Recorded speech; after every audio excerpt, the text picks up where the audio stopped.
El Instituto de Experimentación y Formación Artística, AC, en colaboración con la otra banda, colectivo La Otra Bandita, presenta Derecho a la ternura, un asunto de hombres. Un espacio para hablar de lo padre que es ser padre, con todo y los miedos y dudas que esto implica. Acompañándote en este camino de reflexión, sensibilización y cambio en nuestros ejercicios de paternar. Y con ello los retos, pero sobre todo, la ternura. Hola, ¿qué tal? Buenas tardes, días, noches, madrugadas, viajeros en el tiempo que están por aquí y entonces ya no sabemos cuál es la temporalidad. Les mandamos un saludo. Estamos desde la ciudad de Querétaro, México, con un programa más. De nueva cuenta nos acompaña nuestro querido invitado, amigo Hernando Hernández. Hola Hernán, ¿cómo estás de nuevo? Hola Isra, muchas gracias nuevamente por la invitación, disfrutando de un café en esta tarde, mañana lluviosa. ¿Está lloviendo por tu casa? Está a punto de llover. Aquí no, está frío como el frío. Iba a decir una de esas cosas que te sale del folclore, pero no, tranquilo. Oye, fíjate que la última vez que platicamos, quedaron ahí cosas bastante importantes para poder seguir como repensando, y entonces me quedé pensando en algo y quisiera como iniciar con una anécdota muy, muy particular. Fíjense que hay un juego que si algunos de ustedes lo conocen, si no lo pueden googlear, se tiene que ver con el Ultimate. El Ultimate es un equipo de dos, son unos equipos que es como si fuera una cancha, o yo lo he visto así como de fútbol, como grandotota, o sea, si es un espacio amplio, y se mandan como el feed, o sea, el plato volador, ¿no? Entonces se lo van aventando de un lado al otro, pero lo curioso es que, pues si es por puntos, llegas al otro lado y ya vas ganando un puntaje. Pero tiene algo muy particular. Una, no hay contacto físico, sino es como poner como una barrera de cierta distancia con el otro para que no pueda dar el pase. Son 3 pases, por lo tanto, no es alguien que se queda como gandallamente con el plato, sino que tiene que dar ciertos pasos y mandarlo.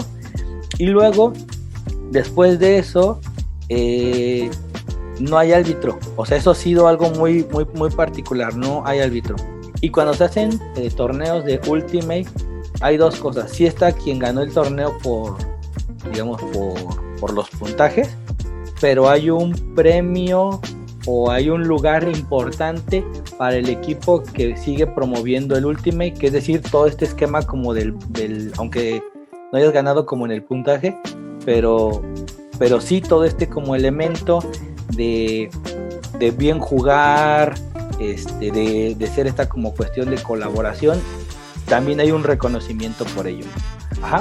Y lo quiero traer esto a la mente porque una vez, hace mucho tiempo, en un espacio de aquí de Querétaro, que es el barrio de Hércules, saludos a la hermana República de Hércules, Querétaro, en unas canchas, cuando uno era más delgado, y pues fuimos a hacer un proyecto con jóvenes para trabajar cuestiones de adicción, y el asunto estaba, pues hagamos un torneo de fútbol, pero lo que nos alocamos fue hagamos un torneo de fútbol con reglas de Ultimate, es decir, tienes cierto toque, tienes que pasarlo y no va a haber árbitro. La realidad es que ese proyecto salió, fue mucha angustia, en pocas palabras, fue mucha angustia, fue todo un rollo, porque aunque se explicó, aunque se hizo un trabajo previo también de sensibilización, no nada más así se agarró y se les dijo a la obra de Dios, no, se hicieron pequeñas pruebas. Era bien curioso cómo al final pareciera que, me acuerdo mucho de 2 experiencias, tanto los que jugaban como sentían como, yo lo sentía así como esta energía que te jala a volver a replicar lo mismo, Y la otra es quien mira. O sea, me acuerdo mucho de un señor que se baja así todo enojado y nos mentó la paternidad. Y entonces cuando nos menta la paternidad,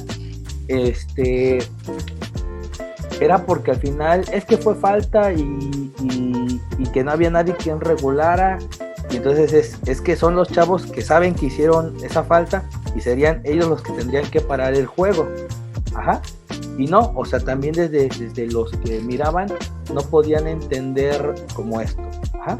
Entonces, yo cuando planteo esta anécdota, porque al final fue una experiencia bastante como importante, pero también muy angustiosa, y en el hecho de que la reflexión que me quedó mucho fue cómo cuando está este escenario en el que se juega y cambian las reglas, parece que hay como un elemento en el que, aunque hay una sensibilización, aunque hay un diálogo, que hay algo como en lo cognitivo, pareciera que como has estado tan inmerso en ti durante cierto tiempo, una forma de sentir, de vivir, como si fuera como un imán, o sea, que jala, y como en tu interior jala, y como también en quien te mira o en lo social también está este elemento.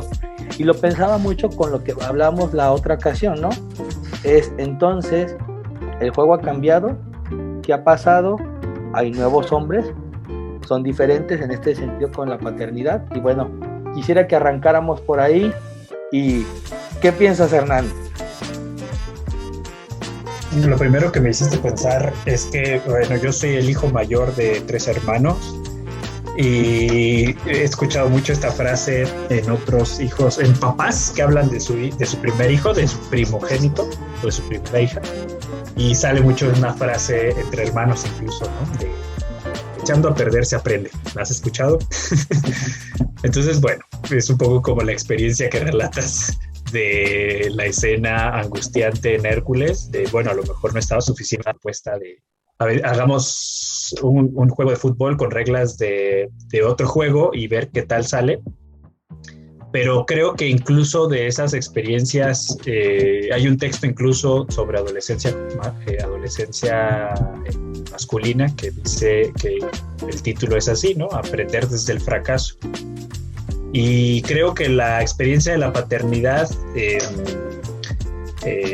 no sé si hay, bueno, sí sé, no hay nuevos hombres, eso no existe, ¿no? Hay nuevas reglas del juego, efectivamente. Por reglas del juego, entiéndase que los agentes de socialización para hombres y mujeres y lo que se espera para la maternidad y la paternidad siguen siendo más o menos iguales. Pero sí hay algunas cosas que cambian. Por ejemplo, si uno revisa, cuando digo agentes de socialización me refiero a la iglesia, a la familia, pero también a los productos culturales, a la música, a las películas de Disney, ¿no? Ahorita hay muchos productos culturales que hablan sobre la paternidad. En este sentido, creo que lo que cambiaron efectivamente fueron las reglas, entendiendo como lo que está más sancionado socialmente, en términos del el estilo de crianza que está más sancionado, y en ese sentido, pues cuál es el estilo de crianza que se espera que tengamos los padres hoy. En la sesión anterior tú estabas diciendo que nos guste o no, los adultos, padres y madres en general, tenemos una función que cubrir, que son las necesidades básicas de niñas y niños: alimentación, salud, educación, cuidado emocional, ¿no? Son funciones que tenemos que cubrir, nos guste o no, somos los adultos y tenemos en cierta forma que poner las reglas. Una gran discusión sobre el Televisa de hace algunos años, con el que tú y yo probablemente crecimos, de hay que ser amigos de los hijos, ¿no? Y un debate que se abre ahí. Los padres y las madres tienen que ejercer una función de amistad, o seguimos ejerciendo una función que es la de cuidado, crianza, establecer lineamientos, reglas del juego, pero no, lo cual no significa que uno tenga que ser amigo, sino que quizá tenemos que replantearnos el tema de la autoridad. Y ahí me acuerdo de una un concepto que aprendí en la especialidad, que es el que viene de la política. La autoridad autoritaria, que es este hombre hitleriano, o un padre patriarcal al interno de un hogar, que es el que te dice, este es mi lugar de la mesa, y yo aquí me siento, y a mí es al que me sirven primero. Y a la hora que yo llego, me quita a mi hijo menor los zapatos. Y la comida tiene que estar caliente. Y en la mesa nadie habla. Ese estilo de crianza, pues muy de algunos años, no, por lo menos hace unos 40 años, y hoy vemos a lo mejor un estilo, pues por lo menos si no un estilo, una expectativa diferente, ¿no? Que el padre tiene que llegar con energía para el juego, pero también a veces para establecer reglas, ¿no? Cuando la mamá dice, ya llegó tu padre, ahora sí les voy a decir todo lo que hicieron, ¿verdad? A darles las quejas. Entonces, en esta metáfora del juego, no sé si las reglas han cambiado, pero lo que sí ha cambiado es lo que se espera de un papá, que ya no está solamente centrado en la proveeduría económica, en el procreador, proveedor y protector de la familia, sino que también se espera que sea presente, amoroso, afectivo, tierno y que ejerza una función de una autoridad autorizada. La autoridad autorizada es aquel liderazgo que los niños y niñas ven en el padre y que dicen, mi padre me habla sí fuerte y sí me enoja, sí me pone triste, pero sé que lo hace por mi bien, ¿no?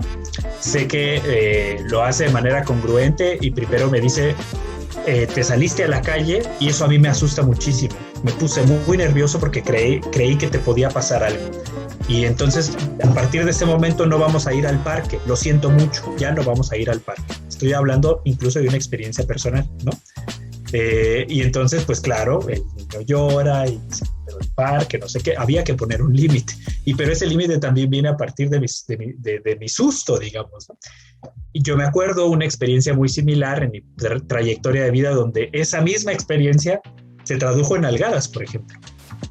Pero en el fondo lo que está es el miedo a que te hubiera pasado algo. Y ese miedo lo traduje en violencia. Fíjate qué curioso, ¿no? La imposibilidad de identificar lo que yo sentí es miedo a que te hubiera pasado algo. No te pasó nada, pero te pudo haber pasado algo. Y entonces creo que para evitar que esto vuelva a pasar, si te pongo unas nalgadas, me garantizo que esto no va a volver a pasar porque entonces tú te vas a acordar de esto y te va a dar miedo. Pero el tema no es ese. El tema es poder reflejarle al otro qué me pasó a mí y por qué tienes que respetar este límite, ¿no? Que es por tu bien, pero no tiene que ser a través de la violencia. Entonces ahí es muy difícil porque los hombres habría que ver en qué medida estamos educados para el adecuado manejo emocional en estas nuevas reglas del juego que se nos presentan, ¿no? Me hace pensar más como rápido, como nada más como comentario. Es como poder plantear dos cosas. Es tratar de entender que, digamos, como en esta pequeña como reflexión para los hijos, es date cuenta que hay una situación que te pone en peligro y hay que estar atento. Esa es una. Y creo que también el otro es, pero también tienes que ser empático conmigo porque yo también me asusto y me da miedo. Ajá. Creo, o sea, me quedaba pensando cómo también ya es tratar de pensar que no es solo por ti, sino también es por mí. O sea, es una acción que hacemos por los dos y tú no puedes estar ajeno a ello en ambos, y es como volver a regresar, ¿no? Eso es apostándole a que ambos estamos cuidando nuestro vínculo. Yo desde el ámbito que te cuido y tú también, usted cuídeme porque, oiga, sí me asusto. Pero aparte hay dos visiones de mundo. La sesión pasada hablabas del adultocentrismo. Ajá. Mi visión de mundo es protegerte. Esa es mi función y mi visión de mundo. Uh-huh. Y también mi visión de mundo es que además debes obedecerme. Uh-huh. Y en la visión de mundo de un niño o de una niña mi visión de mundo es el afuera es divertido. Uh-huh. Y me salgo. Y por supuesto que mi deber no es cuidarte a ti como papá, no es librarte de miedos, de angustias. Yo estoy fluyendo con mis propios deseos. Entonces su visión de mundo es distinta. Uh-huh. ¿Cómo vamos a hacer para que ambas visiones confluyan y haya una plataforma en la cual esta visión de mundo de un niño, de una niña, de un adolescente entre y sea validado, es decir, lo que tú sientas, pienses está bien, pero también entiende esta visión de mundo, ¿no? Que es la de cuidarte, protegerte, por ejemplo, con las adolescencias, ¿no? Cuando empiezan a surgir los deseos sexuales, bueno, a ver, los deseos sexuales surgen desde la primera infancia, ¿no?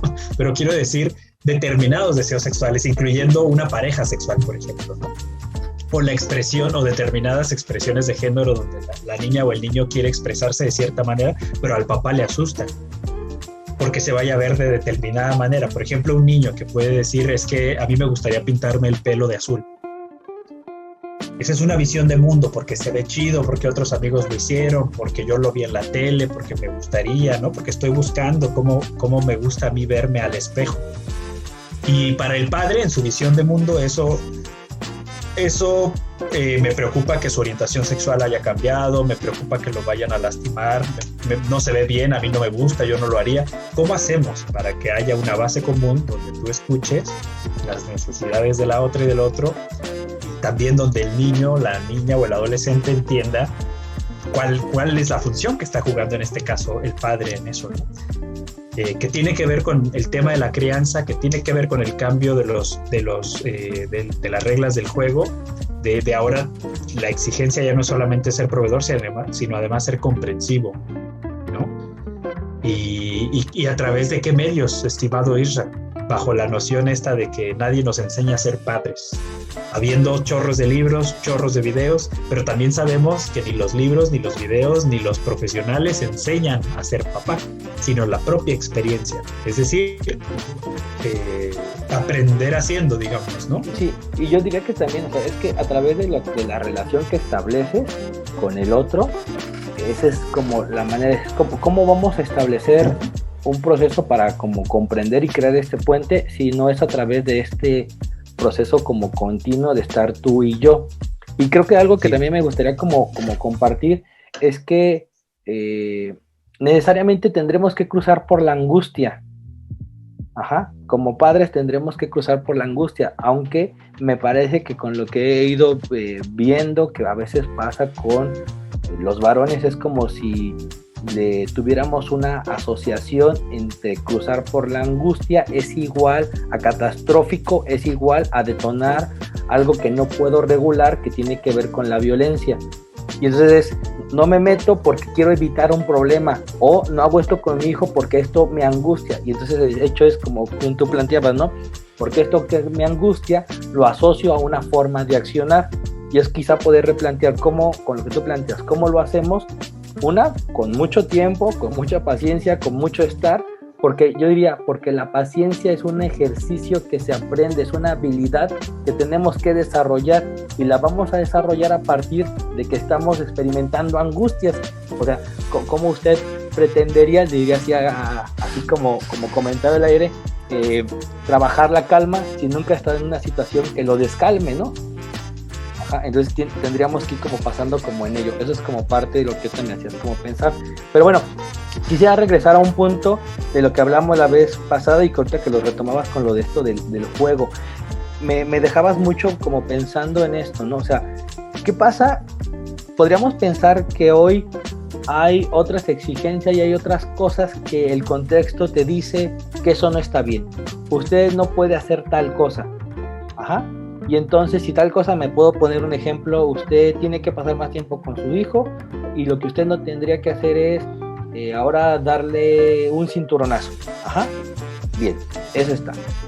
Y entonces, desde este ámbito que es el social, desde el ámbito de lo público, entonces yo hago cosas para ser visto como públicamente como ese buen hombre.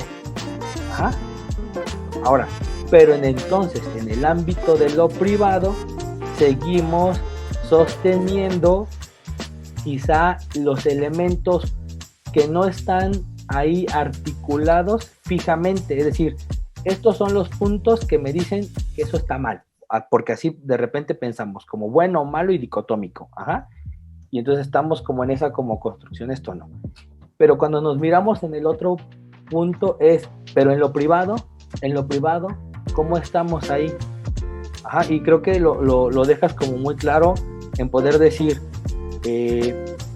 quizá quitemos la palabra de el juego y las reglas, podríamos plantear que entonces en el orden de lo público lo sostengo para seguir visto socialmente como este lugar y tener este lugar de reconocimiento, pero qué tanto de esto que está en el interior de mi hogar, que no va a ser aplaudido, que no va a ser visto, que nadie me lo va a reconocer, hago una función distinta.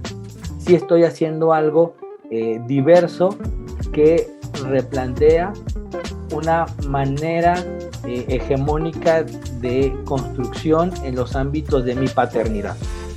Entonces, desde ahí, mi querido Hernán, ¿cómo ves esto? ¿Qué piensas que te hace pensar esto? O sentir. Pues mira, me hace pensar que por eso la sesión anterior me parecía importante plantearnos un marco de referencia, un marco teórico de referencia, pero también un marco político. Estoy quedando sin pila. Mi computadora se está quedando sin pila. Y mi marco de referencia tiene que ver con los estudios de género. Y en los estudios de género nos han enseñado que hay una construcción, una categoría que nos plantea lo público y lo privado. Justamente lo estás planteando bien, ¿no? No voy a profundizar mucho en eso, solamente diré, por un lado está el ámbito público y lo privado. En el ámbito público está el prestigio social, el trabajo productivo por el cual me pagan. Y en el espacio privado no necesariamente está el prestigio y está el trabajo reproductivo por el cual no me pagan. No solamente no me pagan, sino que además no es prestigioso. Históricamente, los hombres hemos estado en el espacio público, que es pagado y que es además honrado, ¿no? Es decir, mira qué bien que lo hace, mira qué exitoso que es el mejor del planeta, no sé qué, ¿no? Y las mujeres históricamente siempre han estado en el espacio privado, es decir, no se le paga por lo que hace, aunque invierta 12 horas de trabajo al día. Por eso ahí me parecía tan importante tener este marco de referencia y decir, no solamente es el tema de la paternidad, sino del trabajo de cuidados, ¿no? Y efectivamente, cuando los hombres estamos en el espacio privado, a veces podemos, en el espacio privado, en el trabajo de cuidados con hijos e hijas, podemos sentir que no estamos haciendo nada productivo y nada valioso. Por eso para muchos hombres nos podemos conectar con la angustia, me ha pasado mucho, y sentir que estoy perdiendo el tiempo, ¿no? Sin entender que en realidad lo que estás haciendo ahí es muy valioso. Valioso en muchos sentidos, quizá no valioso en términos de ponerle cuánto vale tu hora de trabajo, ¿no? No te van a dar 300 pesos por estar con tu hijo jugando o durmiéndole o cuidándole cuando esté enfermo o dándole de comer. Eso nadie te lo va a pagar, ¿no? Y como que esta nueva paternidad lo que busca de pronto, tengo la sensación de hagamos del espacio privado como un símil del espacio público, es decir, que se me reconozca públicamente lo que hago. Y por eso hacemos tan pública de pronto nuestra paternidad, muchos papás, yo entre ellos también, ¿no? Porque también queremos sentir que lo que estamos haciendo es valioso, también estamos buscando el reconocimiento. Mira, cuando una madre se aplica con su hijo, nadie lo reconoce incluso, ¿no? Es solo una madre más y ya. Pero cuando un padre es activo y presente con su hijo, es un padre muy reconocido.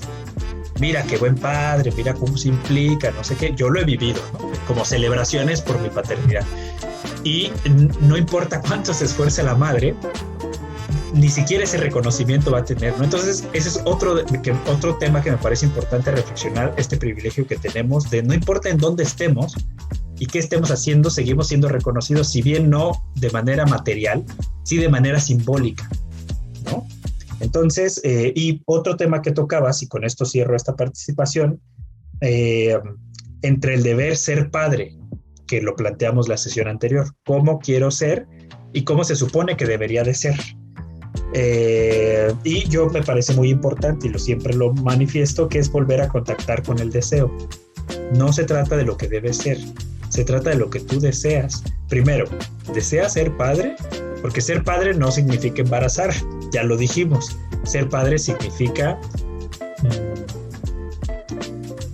aprender sobre la marcha. Significa tener sensaciones ambivalentes, donde a veces amo profundamente y me siento muy orgulloso de lo que hago, y otras veces me siento muy avergonzado, o muy cansado, o muy fastidiado. Y esa ambivalencia la describe el psicoanálisis en la experiencia de las madres. Yo no conozco textos de psicoanálisis que describa la ambivalencia en el proceso de los padres, por ejemplo, ¿no? Que diga, hoy siento que estoy hasta la madre de ser, estoy hasta la madre de ser papá, ¿no? La expresión estoy hasta la madre de ser papá o estoy hasta la madre de cuidar.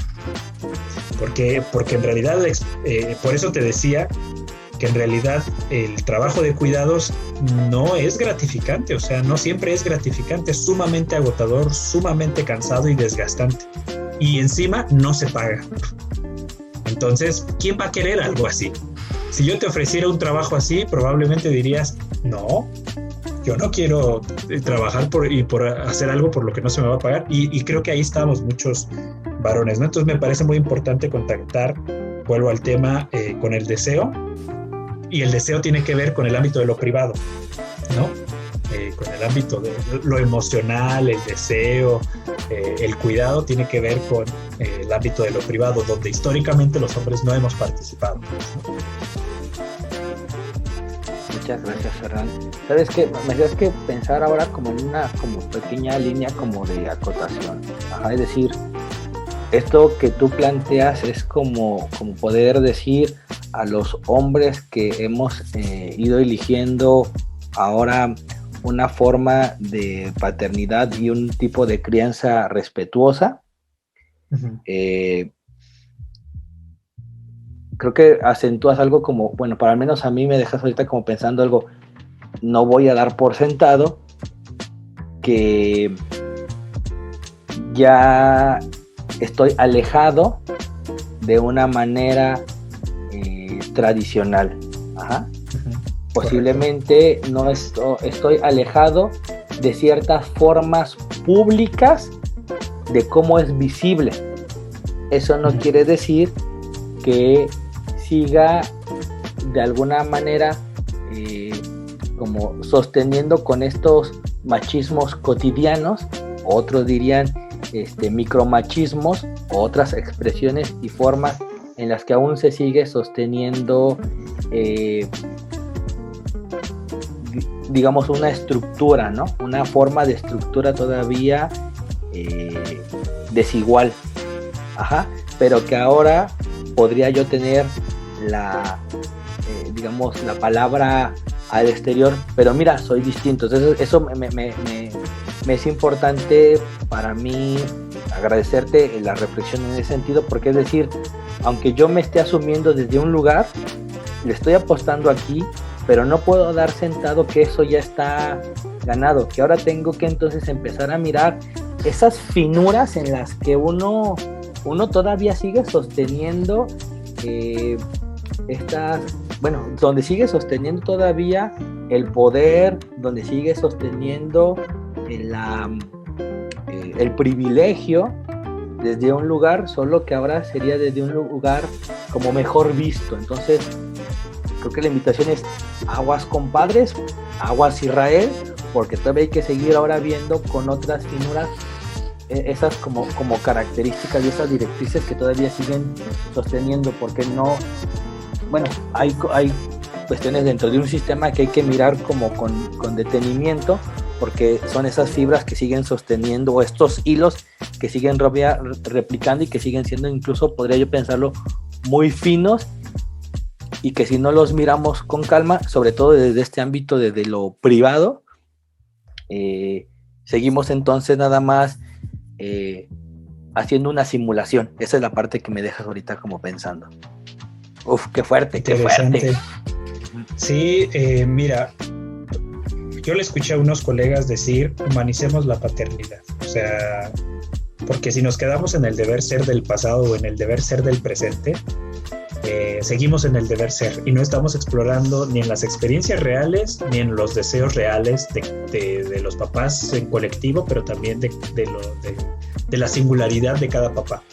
Y tú empezaste a contar algo que parecía no tener demasiada relación, pero que si lo pensamos, hablabas de una experiencia desde el fracaso, o así lo entendí, de intentar hacer una estrategia que no salió como se esperaba, ¿no?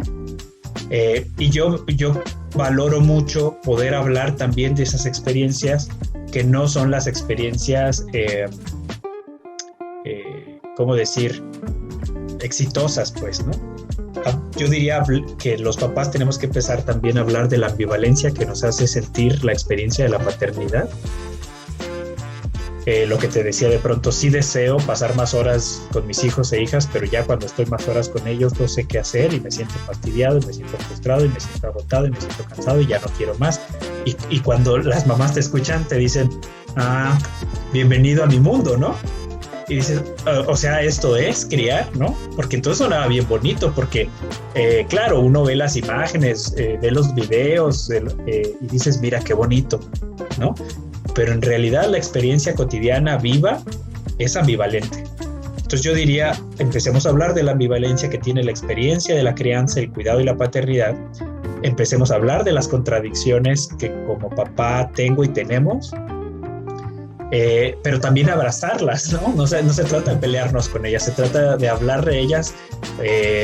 Coral Herrera habla de la crítica amorosa, ¿no? También tenemos que empezar a ser autocríticos de manera amorosa. No se trata de tirarnos al piso y llorar y decir, es que soy un mal padre. No va por lo mal y lo bien.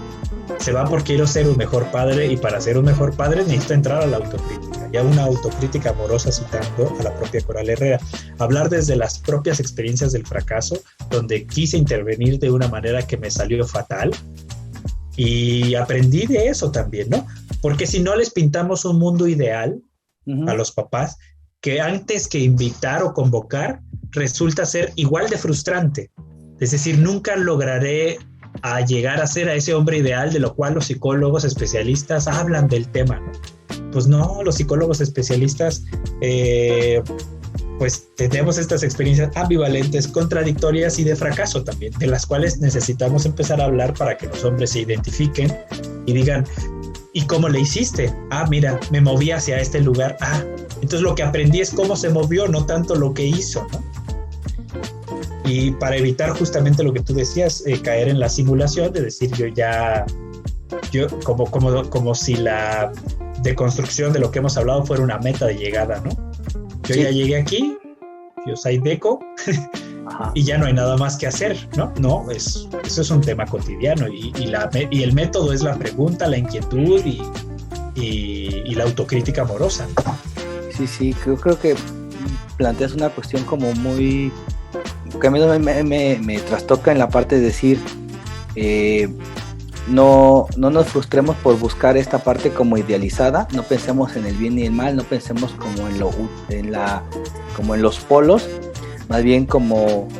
Y otro elemento que me llama mucho la atención, ¿no? Es decir, entonces, ¿qué está bien y qué está mal? Porque no sé, me haces pensar en papás que podrían preguntar, entonces, ¿qué está bien y qué está mal? O sea, lo que está es que a partir de lo que yo hago y no me salió como yo esperaba, es alejarme de esta forma, como cuando es en el trabajo, como cuando es en la escuela, que es que esto está mal porque la respuesta era tal, y entonces tienes una labor de lacerante. Es decir, desarraiguemos esa idea y esa construcción que no va, porque nuestra cotidianidad lo que nos permite la angustia de algo que no salió como yo esperaba, y ocupo esta palabra, como yo esperaba, o sea, es un acto de mi expectativa, me permite a mí, por lo tanto, la posibilidad de replantearme una nueva forma de intentar de hacer. Y a partir de ahí, como es en la crianza, nos vamos construyendo siempre en un camino de toda la vida de renovación y de reconstrucción. Pero ahora más bien desde un lugar, desde otra mirada, ¿no? Desde lo hago porque esto para mí me es importante y me es necesario. No es porque yo esté buscando ya me senté aquí en el trono y ya no tengo por qué invitarme a cambiar nada. No, pues ¿qué cree? Hay que seguirnos renovando, no seremos los mismos. O sea, hoy, si lo hago por la aprobación y el reconocimiento, pues siga simulando. Pero si lo hago por un deseo legítimo de cambio, de transformación, pues eso me va a generar mayor motivación a aprender de las experiencias que pudieron no salir como yo esperaba, ¿no? Y fíjate, tú hablas de un indicador que incluso es un indicador de riesgo para la violencia de género, para la violencia paterna, que tiene que ver con el pensamiento rígido y binario.